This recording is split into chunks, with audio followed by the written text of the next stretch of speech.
फिर मैंने उन्होंने 12,000 का वो बिल देता जड़ा जेल च आया। इन्हू मैं कल कितों पावां? मैं गरीब आदमी, एक 500 रुपया कमाने वाला बंदा। मेरे हाथ च बिल आ गया, बिल आके पढ़ो, इनू देखो 12,000 का बिल। मैं गरीब आदमी कितों भरांगा? हुकूमत पंजाब गरीबां ते तरस खा। गरीब बिल तो तंग ने, रोटी तो तंग ने, आटा नहीं लिया जाता, चीनी नहीं खरीदी जाती, असी किचन नहीं चला सकते, गैस का बिल भी हजे आना सानू। खुदा दा वास्ता साडे हाल ते रहम करो, गरीबां नू जी लैन दो।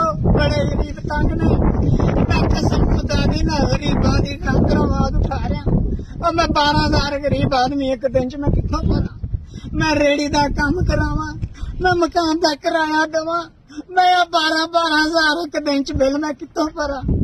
बराए मेहरबानी मेरे पे रहम करो, कोई हाल करो।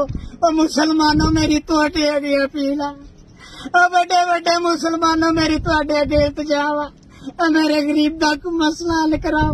मैं तो किराए के मकान च बैठा, इन्होंने मेरे निके निके 2 बच्चे ने। मैं गरीब आदमी हूं, मैं रेड़ी तक के अपने बच्चों का पेट पाल रहा। बराए मेहरबानी